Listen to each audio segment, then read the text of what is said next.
皆は僕をダメなやつと思う。鏡を見つめる僕を見下げているけど中には大きな力希望がある。 Maybe I'm a little young but you don't know what I become. Can't you see it in my face? A demon living in disguise, but you can see the killer in my eyes. I've got a look you can't escape.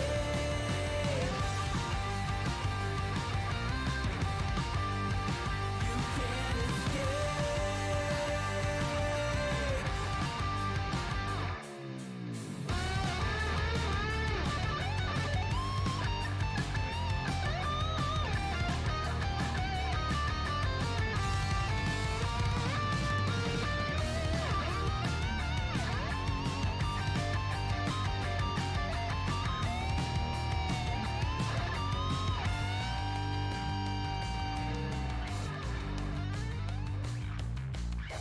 No one understood the world that I was making. Look me in the face and tell me I was faking. Maybe I'm a little young, but you don't know what I become. Can't you see it in my face? A demon living in disguise, but you can see the killer in my eyes. I've got a look you can't escape.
What you think about when you're born into a fire.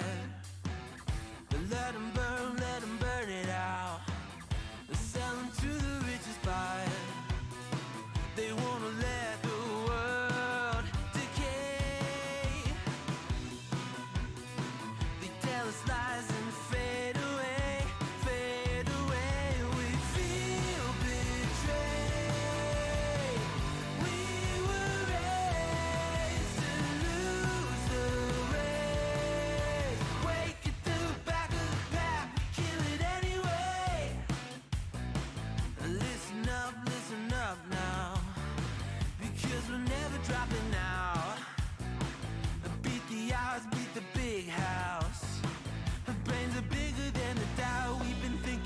ourselves, never let the truth fade away.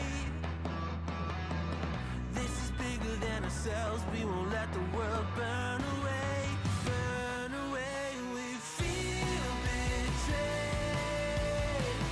We were raised to lose the race. Wake it through the back of the pack, kill it anyway. To blame, haters face the world's mistakes. Wake it through the back of the pack, kill it anyway.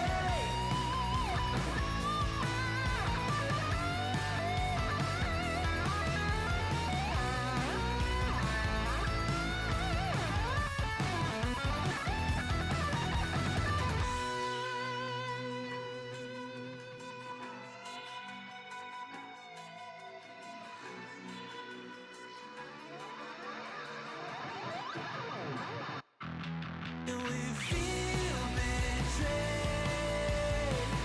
We were raised to lose the race. Wake it through the back of the pack, kill it anyway. To blame, haters face the world's mistakes. Wake it through the back of the pack, kill it anyway.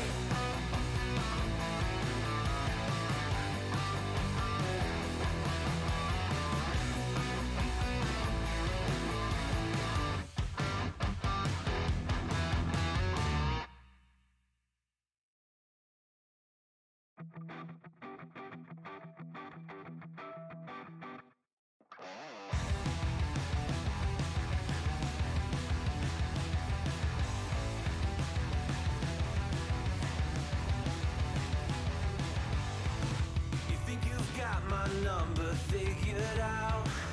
A motive born in drought and brevity.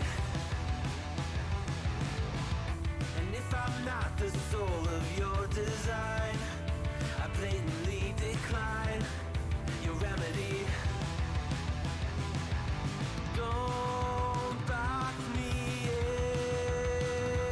in, don't, or I'll leave. I'd rather be a dreamer, I'd rather be free, I'd rather be a leader, I'd rather be a queen, I'd rather be a singer in a trashy cover band.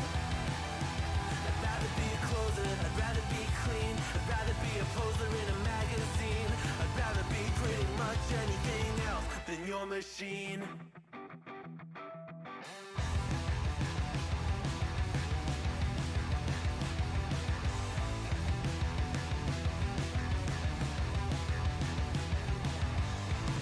I wasn't always just a single shade, a palette full of gray in reverie.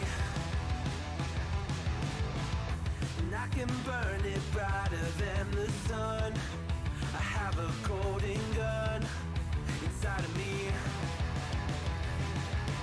Don't box me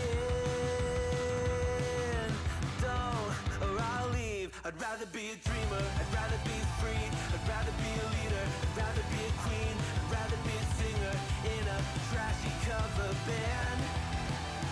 I'd rather be a closer, I'd rather be clean, I'd rather be a poser in a magazine, I'd rather be pretty much anything else. And if I fall behind, ignoring all the signs, and if I lose the fight, I still rage against the night.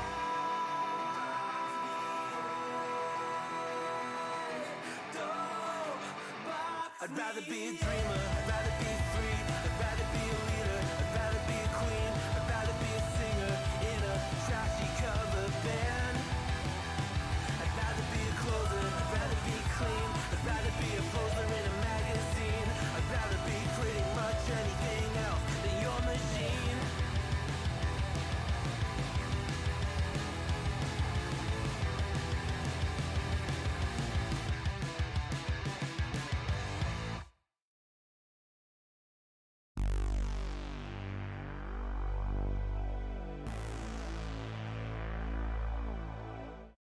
Hello, welcome back. We're back again. It's me, Thundercat0420. Over there, we got GM Patch Nasty. Welcome in again. Welcome in again. You're here with us at Talking D&D. And how are you this week? I'm wonderful. It's nice to have you back. And when you say that we're gonna go live and you count down, you don't tell me the audio is live, and then we actually go live. So it's great. It's great. How are you, buddy? I am coming off of COVID, so I have a little bit of a scratch in my throat. So you might hear a cough every once in a while. I'll try to mute when I can. And also, you can kind of hear that it sounds like I have some sort of nasal sinus infection thing going, which has been making my head real heavy lately.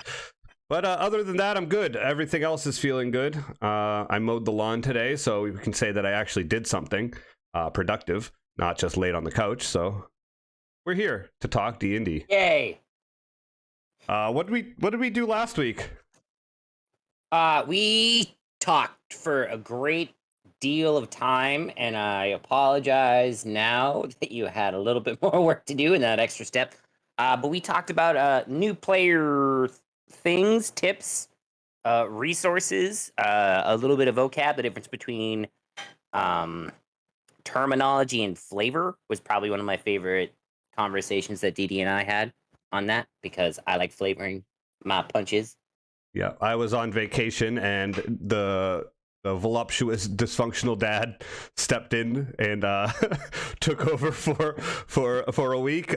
We had the host with the most, GM Patch Nasty, not keep to the topics. Didn't follow the outline. Just decided we the talking and talking D&D definitely happened last week. Yeah, absolutely. We also talked about D&D, so we covered it. If you want to check that out, go check us out on Anchor.fm, on Spotify podcast, on Apple Podcasts, anywhere you feed your ear potatoes. And then also you can get us on YouTube on Dysfunctional D&D. We have all of our past streams up on there. And we appreciate everyone who does do that and listens in on podcasts and YouTube. Go to that last episode, comment 10 out of 10, should not host again, just to let you know. Maybe next time DD hosts and Patch is just the fall guy again. Yeah. Sure, do that. This week we are talking about the Warlock Subclasses, also known as the Otherworldly Patrons. And we want to get right into it because Thundercat has a date with NHL hockey. The Bruins play tonight, so I like how you said NHL hockey and not the Stanley Cup. So, well, I don't want to say that. Yeah, I know you don't. No, I won't put that on them. Don't put that on me. Don't put that voodoo on me, Ricky Bobby. And so to start it off, we're in the Player's Handbook, page 108. And you can see that we have the Archfey as the Warlock's first patron. Boring. Let's get into it. The Archfey, your patron, is a lord or lady of the Fey, a creature of legend who holds secrets that were forgotten before the mortal races were born. This being's motivations are often inscrutable and sometimes whimsical, and might involve a striving for greater magical power or the settling of age-old grudges. Beings of this sort include the Prince of Frost, the Queen of Air and Darkness, ruler of Glooming Court, Titania of the Summer Court, her consort Oberon, the Green Lord, and Hyzrum, the Prince of Fools, and ancient hags. Good old hags. When you get your patron, you get an expanded spell list for your character.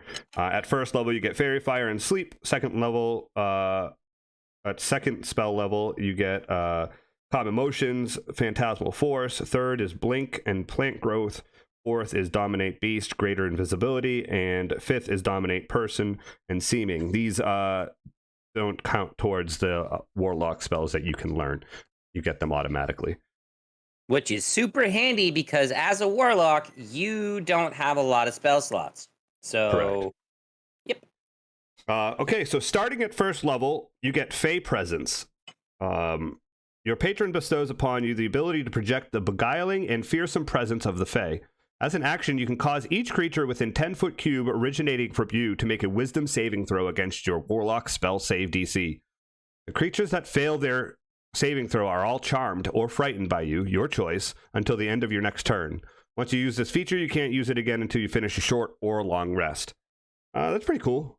It's a cool little, like, it's a quick and over with type thing, but yeah, it's handy if you want to run away. First level, that's a pretty decent thing at first level. At 6th level, you get Misty Escape.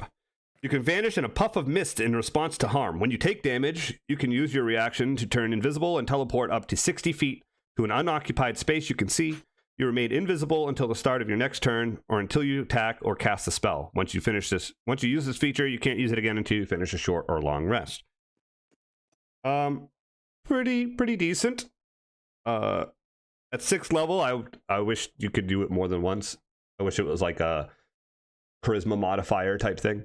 Well, you have to remember at 6th level, that character has 3rd level spells. And so he has Misty Step anyways. He also has, and he's got some decent stuff. At 10th level, you get Beguiling Defenses. Your patron teaches you how to turn the mind affecting magic of your enemies against them. You are immune to being charmed, and when another creature attempts to charm you, you can use your reaction to attempt to turn the charm back on that creature. The creature must succeed on a wisdom saving throw against your Warlock spell save DC, or be charmed by you for 1 minute or until the creature takes any damage. Pretty cool. Okay. Big Bad Daddy one, here it comes. At 14th level, you get Dark Delirium. You can plunge a creature into an illusory realm. As an action, choose a creature that you can see within 60 feet of you. It must make a wisdom saving throw against your spell save DC. On a failed save, it is charmed or frightened by you, your choice, for 1 minute or until your concentration is broken. This effect ends early if the creature takes any damage. Until the illusion ends, the creature thinks it is lost in a misty realm, the appearance of which you choose. The creature can see and hear only itself, you, and the illusion. You must finish a short or long rest before you can use this feature again. So, as a DM, question, what do you see as that? Like, I know the player gets to choose what it looks like and everything, but like, what does that creature happens to that creature? You just have it walk around aimlessly in its spot? Yep. Or so no, like I wouldn't have it walk around aimlessly in its spot. I would have it walk around the battlefield. Well, that's what I'm saying. Like, yeah, it's like it looks like it's just walking aimlessly around trying to find its way out. Yep. And everybody else, that's what what everyone else is seeing. It's seeing like it looks like it's like reaching out, like trying to touch the walls and stuff. Maybe walk into a wall. Okay. On to you. Oh, well, I'm not the type of person who's going to make a deal with someone who's beguiling and trickstering. If I'm going to make a dark deal with anything, I'm going to go straight to the big bad daddy of all deals to be made. We're going to demons and devils and the fiend. Hi, Fuzz Rab. Hi, Fuzz. How are you? You have made a pact with a fiend from the lower planes of existence, a being whose aims are evil, even if you strive against those aims. Such beings desires the corruption or destruction of all things, ultimately including you. Fiends powerful enough to force a pact include demon lords such as Demogorgon, Orcus, Fraz Urbulurlu, and Baphomet. Archdevils such as Asmodeus, Despater, Mephistopheles, and Belial. Pit fiends and Balors that are especially mighty, and Ultraloths and other lords of the Yugoloths. So, from your expanded fiend list at 1st, 2nd, 3rd, 4th, and 5th for your spell levels. 1st level, you get Burning Hands and Command. 2nd level, you get Blindness / Deafness and Scorching Ray. 3rd, you get everybody's favorite spell, Fireball and Stinking Cloud. 4th, you would get Fire Shield and Wall of Fire. And 5th, you get Flame Strike and Hallow. So you have a lot of damaging spells in your arsenal. Also, you get the Dark One's Blessing. Starting at 1st level, when you reduce a hostile creature to 0 hit points, you gain temporary hit points equal to your Charisma mod plus your Warlock level. Which, at that point, I would say would probably be 4 temporary HP for killing a creature. If you have at least a +3. Moving down, you've got the Dark One's own luck at level 6. Starting at 6th level, you can call on your patron to alter fate in your favor. When you make an ability check or a saving throw, you can use this feature to add a d10 to your roll. You can do so after seeing the initial roll, but before any of the roll's effects occur. Once you use this feature, you can't use it again until you finish a short or long rest. Handy. That is very handy. Fiendish Resilience at level 10. You choose one damage type. When you finish a short or long rest, you gain resistance to that damage until you choose a different one with this feature. Damage from magical weapons or silver weapons ignores this resistance. And finally, at your big baddie daddy spell, alternatively to having a creature wander around in a space, you get the feature called Hurl Through Hell. Starting at 14th level, when you hit a creature with an attack, you can use this feature to instantly transport the target through the lower planes. The creature disappears and hurls through a nightmarish landscape. At the end of your turn, the target returns to the space it previously occupied or the nearest unoccupied space. If the target is not a fiend, it takes 10d10 psychic damage as it reels from its horrific experience. You can only use this feature, once again, after you finish a long rest. So that one, there is no wording in that one where I have to worry about it. It's gone, it comes back, and it's blame mode. Unless it's a fiend. Well, it's good to hear that you're doing better, Fuzz. Yeah, we've all been wondering where you've been, and then when we saw your update last week, it was very good to hear that you're getting better and feeling better. So keep getting better. All right, moving on, we have the Great Old One. This is our friend Carlin, who we created at the beginning of our podcast. We've moved on from all that stuff that we were trying to do at the beginning, and now we're have a little bit of a different podcast, but we'll get back to her soon. But she is a Great Old One patron. Her patron is a mysterious entity whose nature is utterly foreign to the fabric of reality. It might come from the far realm, the space beyond reality, or it could be one of the elder gods known only in legends. Its motives are incomprehensible to mortals, its knowledge so immense and ancient that even the greatest libraries pale in comparison of the vast secrets it holds. The Great Old One might be unaware of your existence or entirely indifferent to you, but the secrets you have learned allow you to draw your magic from it. Entities of this type include Gundahar, called That Which Lurks, Tharazun, the Chained God, Dendar, the Night Serpent, Zargon, the Returner, Great Cthulhu, and other unfathomable beings. So basically our logo is the Great Old One. Your expanded spell list, you get at first Dissonant Whispers, Tasha's Hideous Laughter. Second, you get Detect Thoughts, Phantasmal Force. Third, Clairvoyance and Sending. Fourth, Dominate Beast, Eovard's Black Tentacles. And fifth, Dominate Person and Telekinesis. I love Eovard's Black Tentacles. That's one of my favorite spells. God damn it, the bot is back. Dominate Person. We're going to put user in timeout and then report. At first level, you get Awakened Mind. Starting at first level, your alien knowledge gives you the ability to touch the minds of other creatures. You can telepathically speak to any creature you can see within 30 feet of you. You don't need to share a language with the creature for it to understand your telepathic utterances, but the creature must be able to understand at least one language. Yeah, buddy. At 6th level, you learn to magically ward yourself against attack and to turn an enemy's failed strike into good luck for yourself.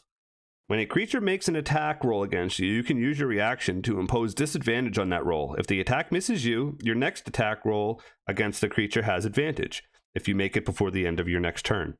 Once you use this feature, you can't use it again until you finish a short or long rest. That's a pretty cool little thing at 6th level.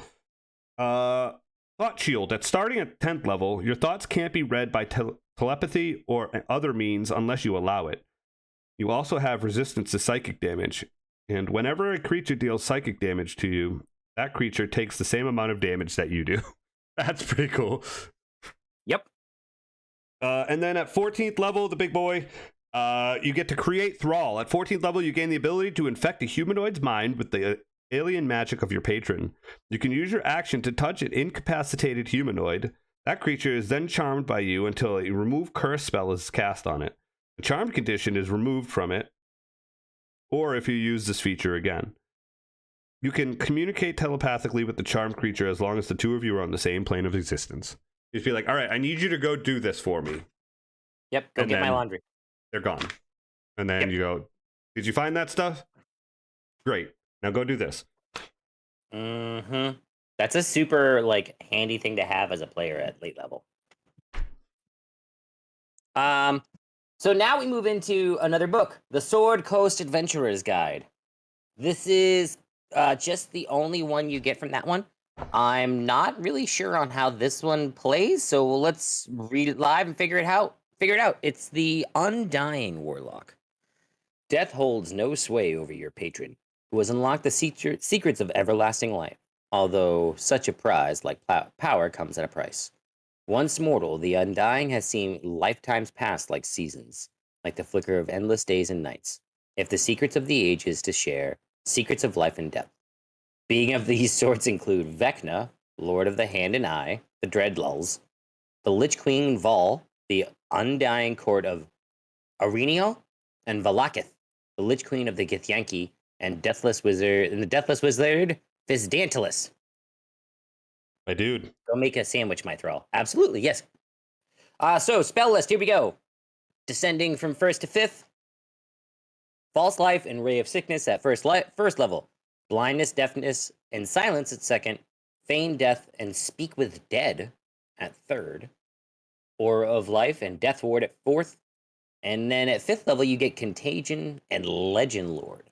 Well, Legend Lore, I apologize. Wrong letters. But Among the Dead is your first thing you get for being an Undying Wizard. Starting at 1st level, you learn the Spare the Dying cantrip, which counts as a Warlock cantrip for you. You also have advantage on saving throws against disease. Handy. It's pretty cool. Additionally, undead have difficulty harming you. If an undead targets you directly with an attack or a harmful spell, the creature must make a wisdom saving throw against your spell save DC. An undead might needn't make this save, which includes an area effect such as the explosion of a fireball. On a failed save, the creature must choose a new target or forfeiting target someone instead of you, potentially wasting the attack or spell. On a successful save, the creature is immune to this effect for a day. An undead is also immune to this effect for 24 hours if you target with an attack or a harmful spell. Kind of neat. That's cool. Handy if you're fighting undeads. Level 6, you can defy death. Starting at 6th level, you can give yourself vitality when you cheat death or when you help someone else cheat it. You can regain hit points equal to 1d8 plus your con modifier when you succeed on a death saving throw or when you stabilize a creature with Spare the Dying.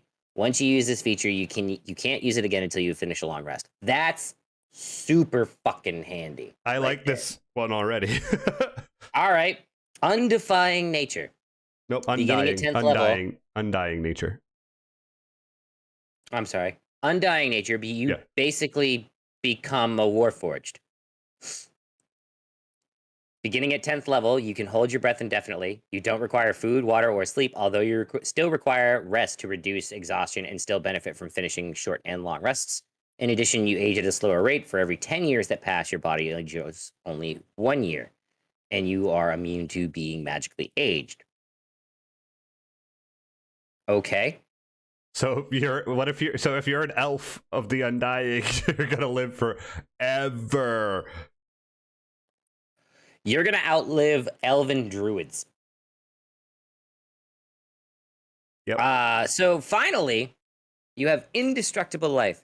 When you reach 14th level, you partake some of the true secrets of the Undying. On your turn, you can use a bonus action to regain hit points equal to 1d8 plus your Warlock level.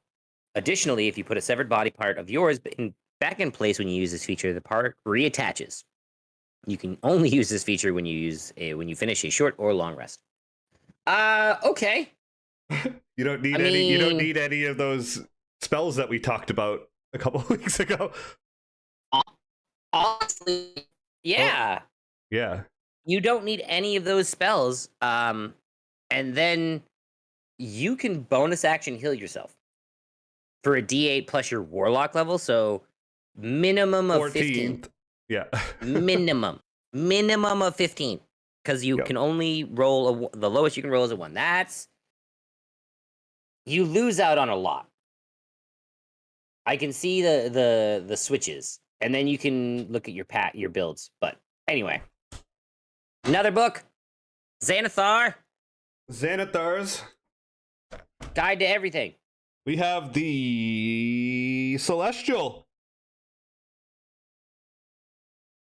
The Celestial for your patron. Your patron is powerful being of the upper planes.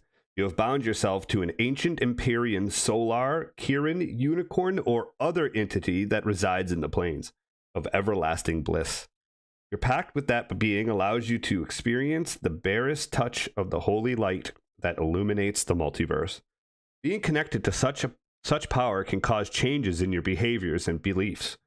You might find yourself driven to annihilate the undead, to defeat fiends, and to protect the innocent. At times, your heart might also be filled with a longing for the celestial realm of your patron, and a desire to wander that paradise for the rest of your days. But you know that your mission is among mortals for now, and that your pact binds you to bring light to the darkest places of the world. Cool. Does it have to be your severed body part, or could it be someone else's or add-on? I think it has to be yours. Has to be yours. I would say you can't Frankenstein somebody else's onto someone else. That'd be cool. Your expanded spell list. Sorry, let me say that better.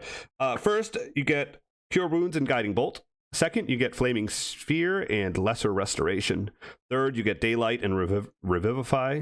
Fourth, you get Guardian of Faith, Wall of Fire. And fifth, you get Flame Strike and Greater Restoration. You also get a bonus cantrip. At first level, you learn Light and Sacred Flame. That's pretty cool. You become a cleric. A cleric lock. Yeah, you're a Clark. Clark Kent. You're a Schlock. You're a Warlick. You're a Warlick, Harry. A Warlick. Oh gosh. Healing Light. At first level, you gain the ability to channel celestial energy to heal wounds. You have a pool of d6s that you spend to fuel this healing. The number of dice in the pool equals 1 plus your Warlock level. As a bonus action, you can heal one creature you can see within 60 feet of you, spending dice from the pool. The maximum number of dice you can spend at once equals your charisma modifier, minimum of 1 die. Roll the dice you spend, add them together, and restore a number of hit points equal to that total. Your pool regains all expended dice when you finish a long rest. Cool. Radiant Soul. Starting at 6th level, your link to the Celestial allows you to serve as a conduit for radiant energy. You have resistance to radiant damage, and when you cast a spell that deals radiant or fire damage, you can add your charisma modifier to 1 radiant or fire damage roll of that spell against one of its targets. Cool. Okay. All right. I like that. Damage on there. Celestial Resilience. Celestial Resilience is at 10th level. You gain temporary hit points whenever you finish a short or long rest. These temporary hit points are equal to your Warlock level plus your Charisma modifier. Additionally, choose up to 5 creatures you can see at the end of the rest. Those creatures each gain temporary hit points equal to half your Warlock level plus your Charisma modifier. Dope. Clark Griswold, Warlock Supreme. Facts. At 14th level, Searing Vengeance. The radiant energy you channel allows you to resist death. When you have to make a death saving throw at the start of your turn, you can instead spring back to your feet with a burst of radiant energy and regain hit points equal to half your hit point maximum. Yeah, keep reading. What? And then you stand up if you choose. Each creature of your choice that's within 30 feet of you takes radiant damage equal to 2d8 plus your charisma modifier and is blinded until the end of your current turn. Once you use this feature, you can't use it again until you finish a long rest. Damn! Mean. Damn! Mean. Yep. So yeah, you're a badass little clock. A warlock. Warlock. Yep. A Clark Griswold.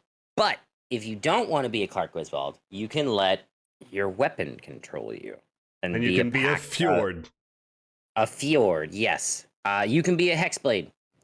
You've made your pact with a mysterious entity from the Shadowfell, a force that manifests its sentient magic weapons carved from the stuff of shadow. The mighty sword Black Razor is the most notable of these weapons, which has been spread across the multiverse all over the ages. The shadowy force behind these weapons can often offer power to warlocks who form pacts with it. Many hexblade warlocks create weapons that emulate those formed in the Shadowfell. Others forego such arms, content to weave the dark magic of the plane into their spell casting. Because the Raven Queen is known to have forged the first of these weapons, many sages speculate that she and the Force are one, and that the weapons, along with the Hexblade Warlocks, are tools she used to manipulate events on the material plane to her inscrutable ends. Moving down to the expanded spell list, first to fifth in that order, you would be getting Shield and Wrathful Smite at first level, which is super handy. Blur and Branding Smite at second. Third, you would be getting a Blink and Elemental Weapon. Fourth, you'll get Phantasmal Killer and Staggering Smite. And lastly, at fifth level, you'd be getting Banishing Smite and Cone of Cold. You also be receiving the Hexblade's Curse, which, starting at first level, you gain the ability to place a Baleful Curse on someone. As a bonus action, choose one creature you can see within 30 feet of you. The target is cursed for a minute. The curse ends early if the target dies, you die, or you are incapacitated. Until the curse ends, you gain the following benefits. You gain bonus to damage roll against the cursed target. The bonus equals your proficiency bonus. Any attack roll you make against the cursed target is a critical hit on a roll of 19 or 20 on a d20 roll. If the cursed target dies, you regain hit points equal to your warlock level plus your charisma modifier. You cannot use this feature again until you finish a short or a long rest. Next, you also become a Hexed Warrior at first level. You acquire the training necessary to effectively arm yourself for battle. You gain proficiency with medium armor, shields, and martial weapons. The influence of your patron also allows you to mystically channel your will through a particular weapon. When you finish a long rest, you can touch one weapon that you're proficient with that lacks the two-handed property. When you attack with that weapon, you can use your charisma modifier instead of strength or dex for the attack and damage rolls. This benefit lasts until you finish a long rest. If you later gain the Pact of the Blade feature, this benefit extends to every packed weapon you conjure with that feature, no matter the weapon's type. By God, the Hexblade's dope. Moving on, though. At 6th level, you get the Accursed Spectre. Starting at 6th level, you can curse the soul of a person you slay, temporarily binding it to your service. When you slay a humanoid, you can cause its spirit to rise from its corpse as a specter. Stats are provided in the monster manual. When the specter appears, it gains temporary hit points equal to half your warlock level. Roll initiative for the specter, which has its own turns. It obeys your verbal commands, and it gains a special bonus to its attack rolls equal to your charisma modifier. The specter remains in service until the end of your next long rest, at which point it vanishes to the afterlife. Once you bind a specter with this feature, you can't use this feature again until you finish a long rest.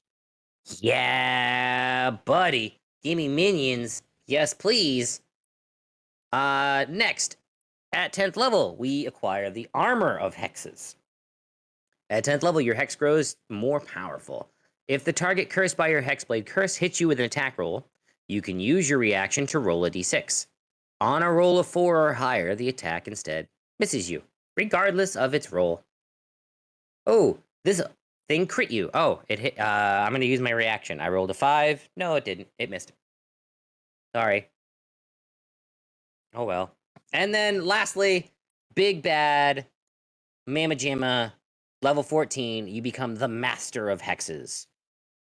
Starting at level 14, you can spread your Hexblade's curse from a slain creature to another creature. When the creature cursed by your Hexblade curse dies, You can apply the curse to a different creature you can see within 30 feet of you, provided you aren't incapacitated. When you apply the curse in this way, you don't regain hit points from the death of the previous cursed creature. So a little give and take there. Being able to continue the curse for the remainder of the battle. Probably at level 14, I'd be saving my curse for that big bad evil guy fight and then cast it on a minion. And once a minion dies, and I'd be on minion patrol. Dropping minions left and right. Mm-hmm. Because I can. All right, that's it for Next book! For Xanathar's. We're going into Tasha's Cauldron of Everything. Right into the cauldron. So the first one on there is the Fathomless. These are weird. You have plunged into a pact with the deeps, an entity of the ocean, the elemental plane of water, or another otherworldly sea now allows you to draw on its thalistic power. Is it merely using you to learn about terrestrial realms? Or does it want you to open cosmic floodgates and drown the world? Perhaps you were born into... I mean, having a warlock as like in your adventuring party as a DM is like perfect. Just write your whole story behind that person, because eventually you're going to run into something that the warlock has brought to you. And and you're just going to be able to write your entire campaign off of it. Like, you can just literally just go to town with the warlock's background. Essentially, you play a warlock, you are handing a DM a weapon. You are a loaded gun that will eventually explode at some point. You don't know what's going to happen, if it's good or if it's bad. If you've watched any of the Critical Role second season, you completely will understand this. Especially if you're a fiend warlock. Just perhaps you were born into a generational cult that venerates the Fathomless and its spawn. Or you might have been shipwrecked and on the brink of drowning when your patron's grasp offered you a chance at life. Whatever the reason for your pact, the sea and its unknown depths call to you. Entities of the deep that might empower a warlock include krakens, ancient water elementals, godlike hallucinations dreamed into being by Kuatoa, merfolk demigods, and sea hag covens. Like, just a whole sea campaign. Boom, there you go. Pirate warlock. You get your expanded spell list. First level, you get Create or Destroy Water and Thunder Wave. Second, you get Gust of Wind and Silence. Third, Lightning Bolt and Sleet Storm. Fourth, Control Water, Summon Elemental, Water only. You can only summon Water Elemental. And then Big B's Hand and Cone of... appears as a tentacle. That's great. There you go. And Cone of Cold at 5th level. At first level, you get your first feature, which is Tentacle of the Deeps. You can magically summon a spectral tentacle that strikes at your foes. As a bonus action, you create a 10-foot long tentacle at a point you can see within 60 feet of you. The tentacle lasts for 1 minute, or until you use this feature to create another tentacle. When you create the tentacle, you can make a melee spell attack against one creature within 10 feet of it. On a hit, the target takes 1d8 cold damage, and its speed is reduced by 10 feet until the start of your next turn. When you reach 10th level in this class, the damage increases to 2d8. That's the first time we've heard any of the first level stuff get amplified, and I was talking about that earlier. Like, it'd be cool if they amplified some of it. Well, that's the thing, though, because with your Eldritch Invocations and having that, you can add those things on there. Yeah, the having your can be added. Having your Eldritch Blast be able to do your Charisma modifier and push somebody or pull somebody after like 5th level is clutch. But continue on. As a bonus action on your turn, you can move the tentacle up to 30 feet and repeat the attack. You can summon the tentacle a number of times equal to your proficiency bonus, and you regain all expended uses when you finish a long rest. You also get another first level feature. You gain a swimming speed of 40 feet, and you can breathe underwater. That's pretty dope. Oh, yeah. That's pretty dope. But yeah, Cthulhu, a great old one. Yeah, I mean, I think you could probably use it as a Kraken type instead of a goo. 6th level, or Oceanic Soul. You are now even more at home in the depths. You gain resistance to cold damage, and in addition, when you are fully submerged, any creature that is also fully submerged can understand your speech, and you can understand theirs. That's cool. Under the sea, boop boop doo. Your tentacle of the deeps can defend you. I'm sorry, Guardian Coil at 6th level. You get this. Your tentacle of the deeps can defend you and others, interposing itself between them and harm. When you or a creature you can see takes damage within 10 feet of the tentacle, you can use your reaction to choose one of those creatures and reduce the damage to that creature by 1d8. When you reach 10th level in that class, you can be reduced by 2d8. At 10th level, you get Grasping Tentacles. You learn the spell Ivard's Black Tentacles. It counts as a warlock spell for you, but it doesn't count against the number of spells you know. You can also cast it once without a spell slot. You regain the ability to do so when you finish a long rest. Whenever you cast this spell, your patron's magic bolsters you, granting you a number of temporary hit points equal to your warlock level. Moreover, damage can't break your concentration on this spell. That's dope. That's fucking crazy. At 10th level, that's pretty good. Yeah. Okay. What's Big Bad Daddy? At 14th level, you get Fathomless Plunge. You can magically open temporary conduits to watery destinations. As an action, you can teleport yourself and up to 5 other willing creatures that you can see within 30 feet of you. Amid a whirl of tentacles, you all vanish and then reappear up to 1 mile away in a body of water you've seen, or within 30 feet of it. Each of you appearing in an unoccupied space within 30 feet of the others. Once you use this feature, you can't use it again until you finish a short or long rest. You have a pocket fishing trip, is what I just heard. Yeah. Hey guys, we're going down to the lake. A bite. You ever been to Baldur's Lake? No. Let's go. Great bass fishing. Yeah. Don't buy a boat. So, we'll clean up with Tasha's Cauldron of Everything, with something that ties into the elementals that we did, and we will never have. Go on. This is quite like the class. Like, there's a lot. Yeah. There's a lot of extra that goes with this. Warlocks are hard to play, man. Like, they give you a lot. But if you've never had a friend like them, we're going into... You gotta stop with the Disney. I've had enough. I've had enough. I've had enough.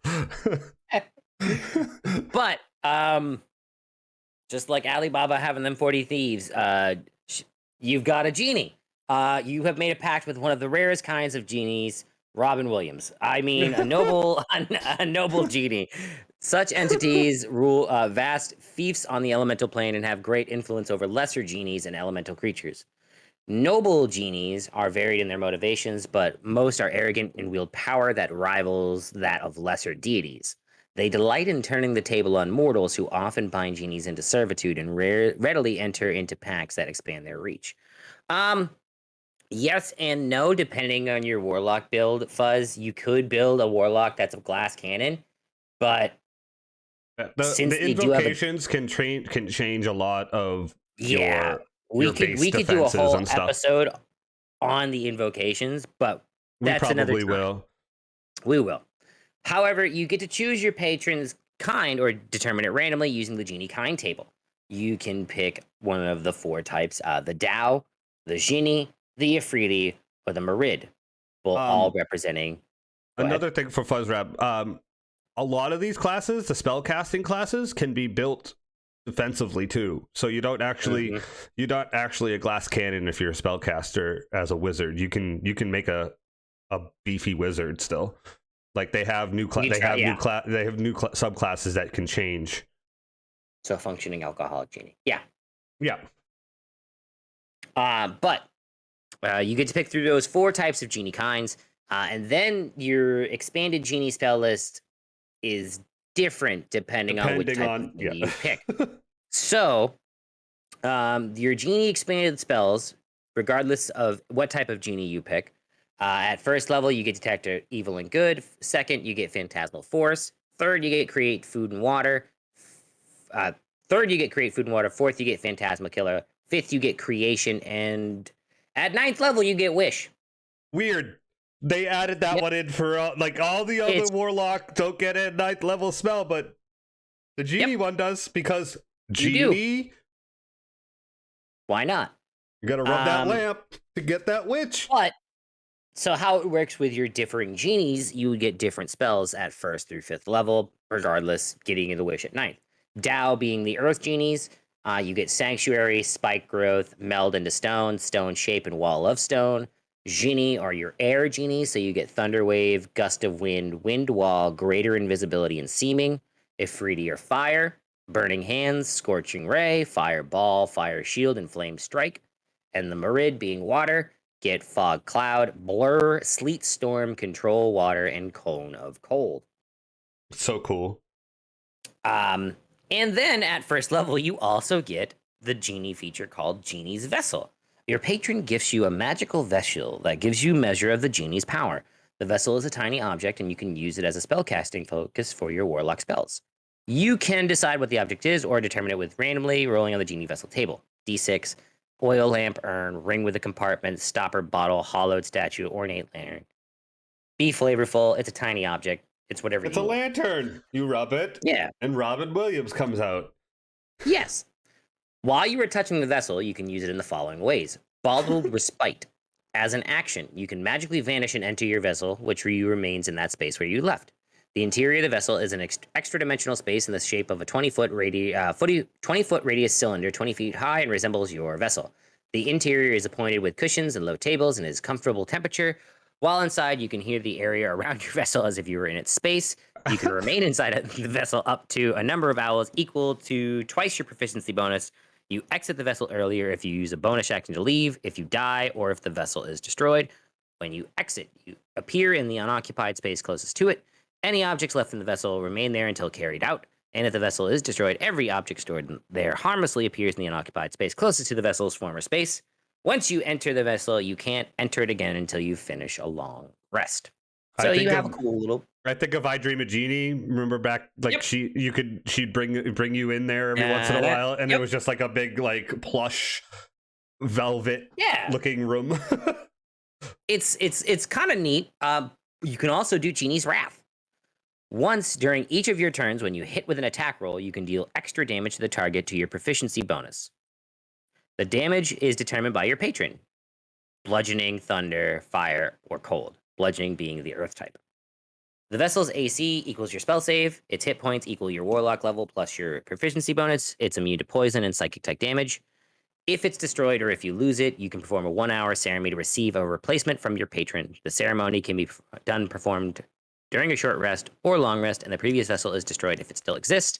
The vessel vanishes in a flare of extra elemental power when you die. That was a long one. Next, at 6th level, you get an elemental gift.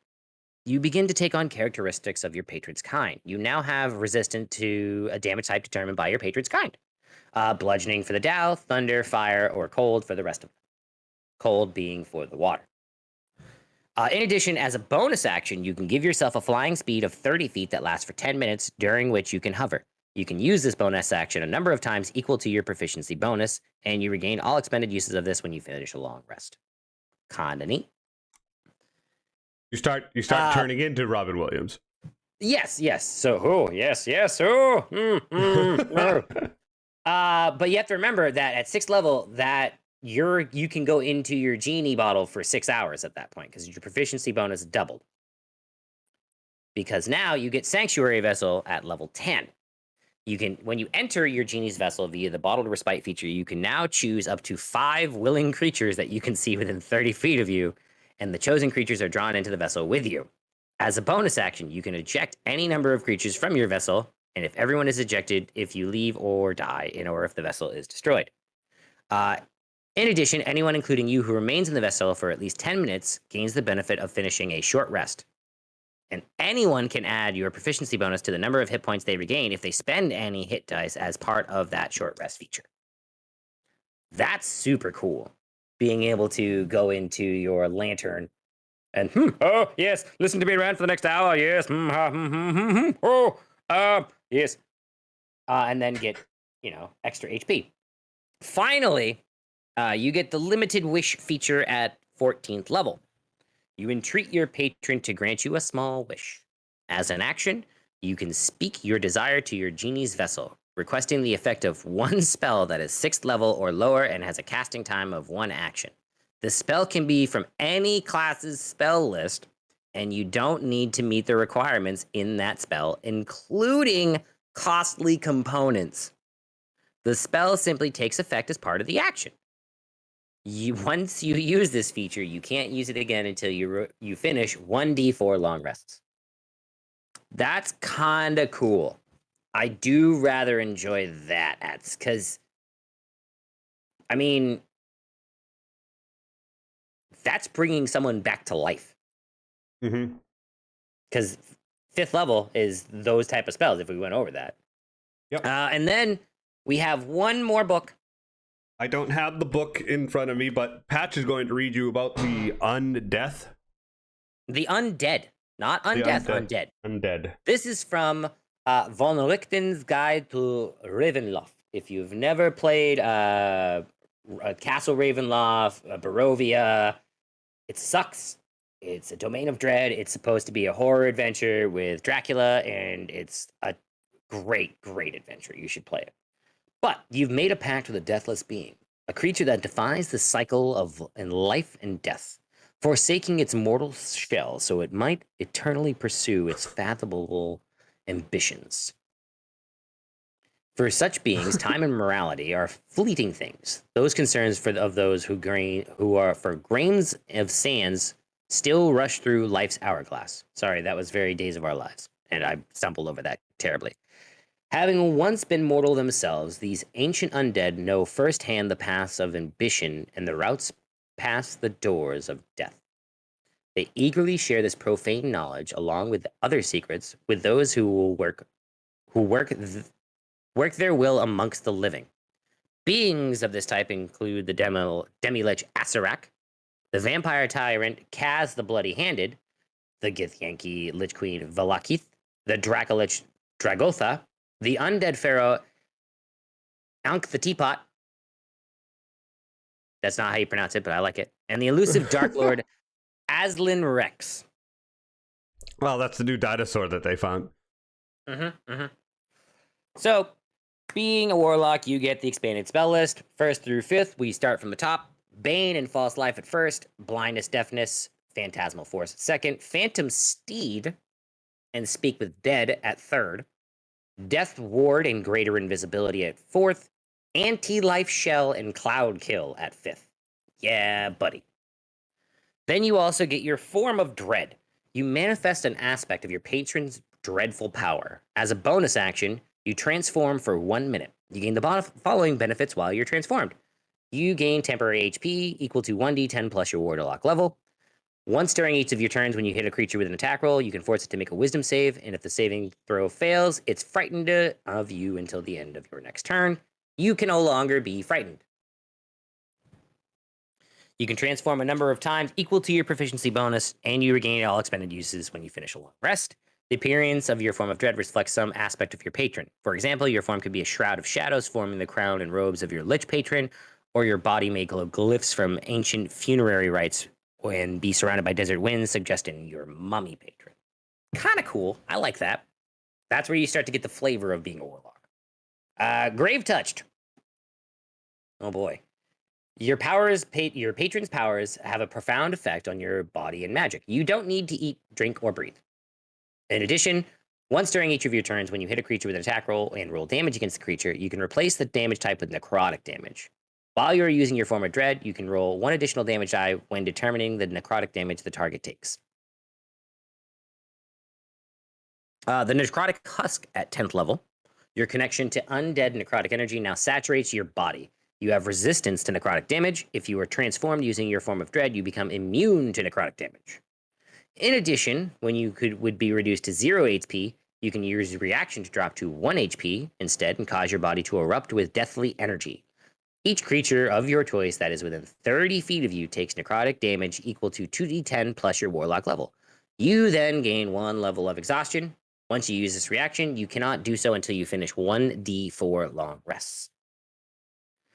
Oh boy, this last one's got some words. I'm going to take a sip of water here real quick.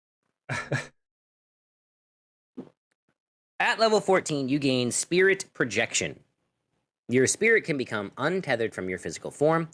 As an action, you can project your spirit from your body. The body you leave behind is unconscious and in a state of suspended animation. Your spirit resembles your mortal form in almost every way, replacing your game statistics but not your possessions.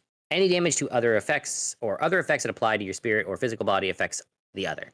Your spirit remains outside the body for up to an hour or until your concentration is broken, as if concentrating on a spell. When your projection ends, your spirit returns to your body, or your body magically teleports to your spirit's space, your choice. While projecting, you gain the following benefits. Your spirit and body gain resistance to bludgeoning, piercing, and slashing damage. When you cast a spell of the Conjuration or Necromancy school, the spell does not require verbal or somatic components or material components that lack a gold cost. You have a flying speed equal to your walking speed and can hover. You can move through objects as if they were difficult terrain, but you take 1d10 force damage if you end your turn inside a creature or object. And lastly, while you're using your form of dread, once during each of your turns, you deal necrotic damage to a creature, you regain HP equal to half the amount of necrotic damage dealt.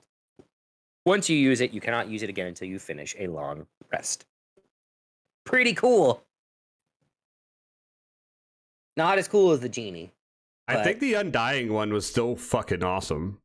Like, I think the genie, like, the genie Fathomless one's one is insane kinda that neat. you get a friggin' wish. You get a wish. Yep. Well, That because makes- it's Eldritch it makes Master, at 20th sense. level, you can. Mm-hmm. Makes sense. You get a genie. Genies give wishes.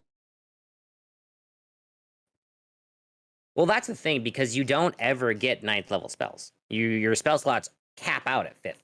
Mm-hmm. So your last Eldritch Master, I think, or Mystic Arcanium, that's what it's called. Yep. Your patron bestows you a magical secret called Arcanum. Choose one 9th level spell from the Warlock spell list. At this Arcanum, you can cast your Arcanum spell list without spending a spell slot. You must finish a long rest before you can do so again. So I'm assuming that's how it would work.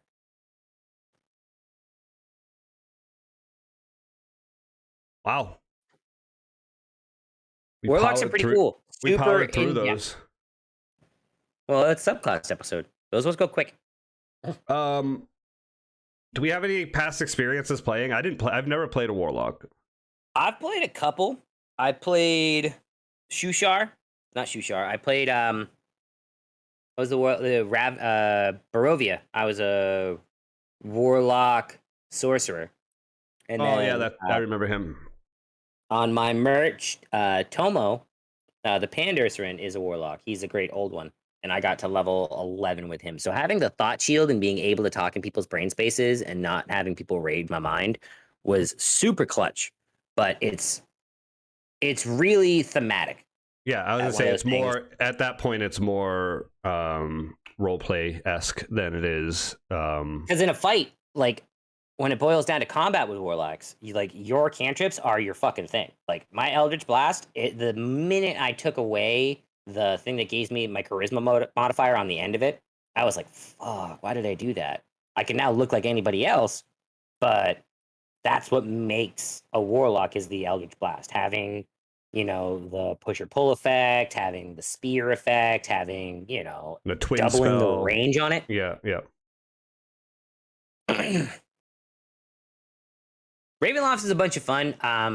If you ever DM it, I would certainly let your players know you might die. You could come back as that same character, but if you die here, you die here. You should always let your players know that they're gonna die. Well, it depends because Fandelver, you're probably gonna die in the first session.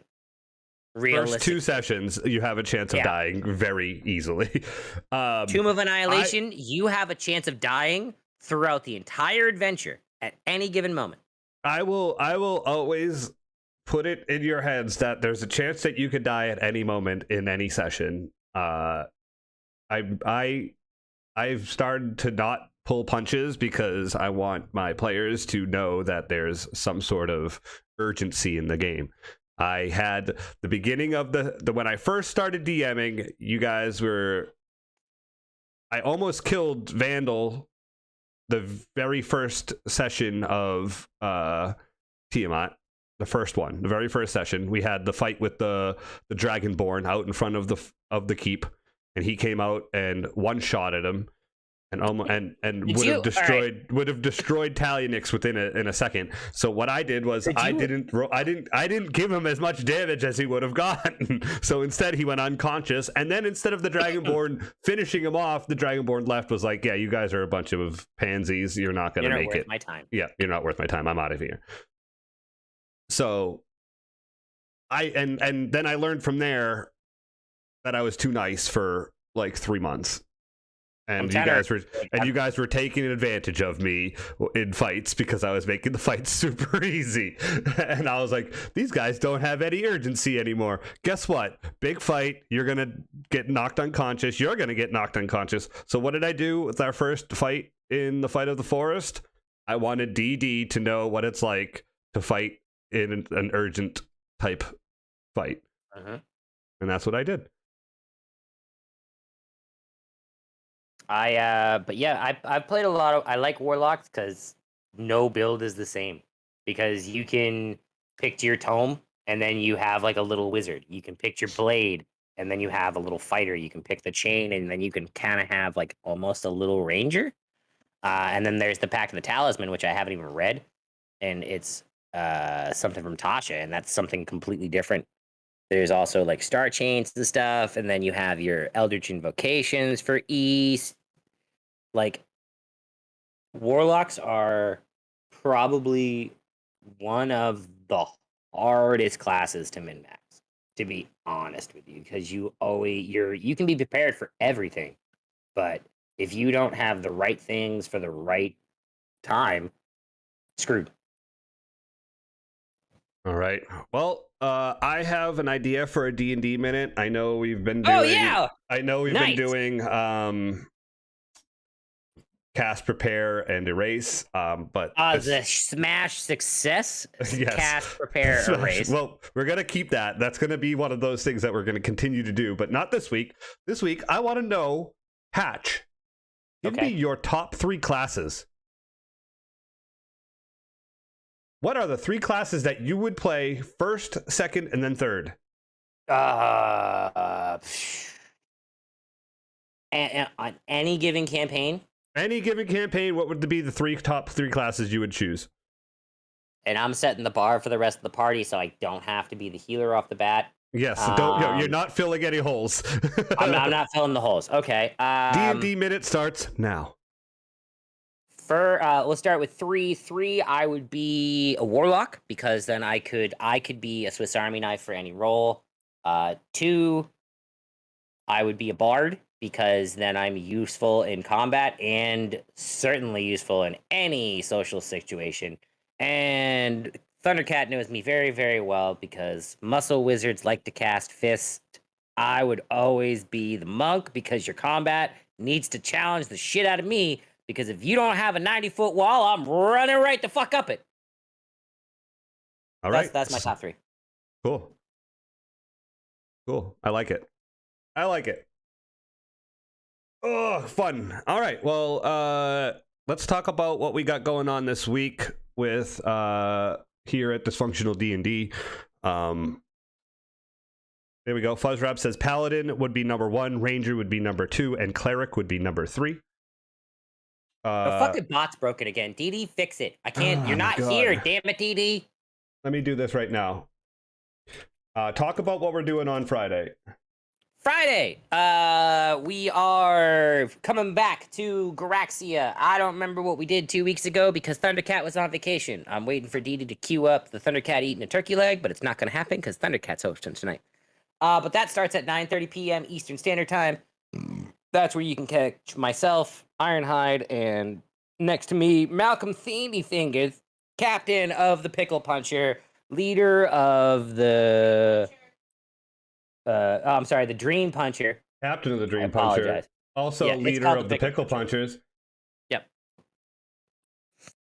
I'm sorry, I've been playing a lot of Guardians of the Galaxy, so like I want to call the ship the Talionix because of the Milano, because that's the only like famous person I know as Ironhide. But that starts at 5:30. That starts 9:30 p.m. Eastern Standard Time Friday. Saturday, the host with the most, the DM in your DMs, Thundercat will be back 9:30 p.m. Eastern Standard Time. He will be doing the fight for the forest. I don't remember where we left off on that because that was 2 weeks ago. My brain doesn't operate. You guys were just approaching the edge of the forest. You saw that large tower that shot a beam through the forest and destroyed the goblin camp and everything in its path. And you guys were deciding if Cougar should run up the wall. Oh yeah, because I remember I mentioned, yeah, you can certainly try. That was one of my mantras for players. No, the bot is just broken, Fuzzrab. You did not break anything. I'm trying to log in, but it's not even letting me log in. It's flawless execution from dysfunctional gaming. But next Tuesday at 6:30 p.m. Eastern Standard Time, depending on your NHL playoff schedule, we'll be back doing a DM week talking about one-shots. I figured why not? Like, there's a lot of stuff that can go on in a one-shot that ends up turning into not a one-shot. It's a campaign. Yeah, it turns into if it's not one session, it's not one shot. It's you have multiple shots in your gun. And that was my issue. So I feel like we should talk about that. I don't know what's going on with Streamlabs. We'll have to figure this out some other time. Streamlabs is fucking broken. Anyway, tomorrow you're streaming, right? Tomorrow I should be back streaming, yes. And if you see me pointing like this from now on, it's because of Tater. I met Tater last week and anytime I asked him like which way to go, because he knows Disney well, I was like, is there a good place to eat? He'd be like, there's a Japanese place over here, and if you go around the corner over there, that way and this way. Okay. You should have bought him the Mickey Mouse gloves, and then he could have been like a fucking traffic guard. So he said that he does that because Shelby used to work at Disney back in the day, and it's uncultured to point at people with one finger. Some cultures don't appreciate one finger points. So at Disney, you'll see all of the people that work there pointing with two fingers or a full hand. And so he did it multiple times, and every time he did it, I did it too. And I showed him that I knew what he was doing. I can't wait to go to Disney. and immediately start asking Tater, which way do I go for this? Tater, which way do I go for this? And I just stare at his hands intently. So if you see me doing it, I will be streaming tomorrow. I have some Fallout 4 to play, and I want to play games. So yes, I should be streaming tomorrow. Play games. And I'm feeling better, which is nice. I'm feeling better. What about you? Are you actually going to stream?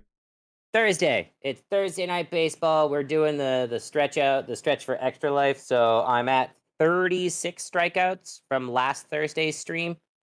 So yes, and so far, Cookie Thulu has one potential home it will be going to. If you donate $5 to the link I provided to that Extra Life, you can potentially win Cookie Thulu, who is this little chibi thing right here. I'll put it in a frame. I'll put it in the mail for you. $5 goes to kids, and then you can decorate your home or your office with this cute art of Bianca Roman -Stumpf at Art of Bianca. I got it at Universal for a price that I will leave on there because I'll leave it. Well, no, I'll take it at this. You don't need to see how much I got it for. Anyway, $5 you get entered in. That ends in 21 more days, 1st of June. Right now, it's going to Alter Ego because that's the only one who's in it right now. Okay. That's good. Yeah. Cool. Do you have anything else you want to talk about?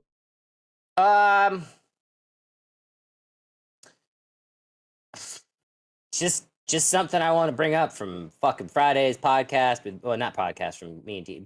Friday's stream with me and Dee. If you order food, remember what you fucking order and don't eat other people's food. Say, hey, this isn't mine. Fuck. That still makes me mad. Tell us about what grinds your gears. Like fire. Hey, can I get a pizza with onions and peppers and salami and pepperoni and mushroom and 5 fucking Kalamata olives? Oh, I've said a name that's nothing completely like yours at all. That is 2 pizzas. No, that's our pizza. We've been waiting long enough.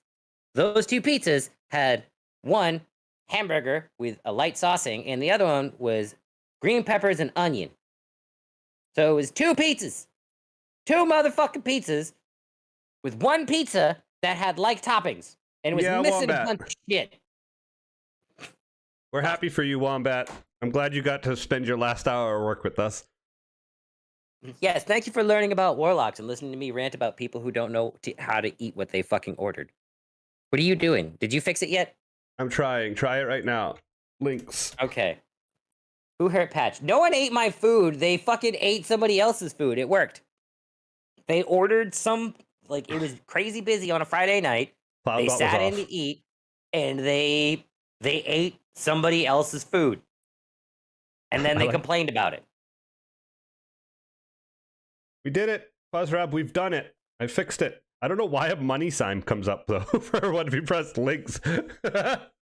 Yeah. Money. Give us money. Links. There it is. As you can see, that was the last stream. Thursday nights will be for baseball until I can figure out a proper streaming schedule. And all payouts go to Extra Life. All right, let's get over to someone so I can go watch some hockey, huh? We should go to Drunk Games Most Wanted. All right, put it in. Okay. Because they are doing charity for muscular MD. Muscular dystrophy. Not Drade. Dog's playing Battletoads. Drunk Games Most Wanted. Yeah, that's fucking right. There it is. Bring us all over, everybody. Let's give them some hype, and they're doing good stuff over there. If you can donate. If you can't, show some support. Right now, he is playing some Battletoads Double Dragon. We should probably come up with a raid message, as Fuzzrab has put out a command there. Thank you for being a friend. We have one. Yeah, we have Randy Raid. Yeah, it's Randy Wade. Doot, doot. If you subscribe, you have that lovely, lovely emote to spam in there. If you are not, why are you not subscribed? Because you don't have that emote to spam everywhere. Especially you don't even have. And be 18 plus, bitches.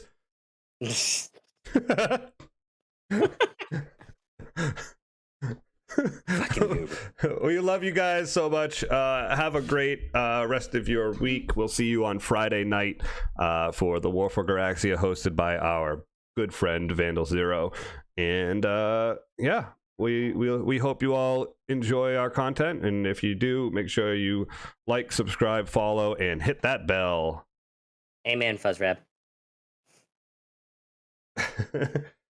Have a great night. Hit the button. Button pressed.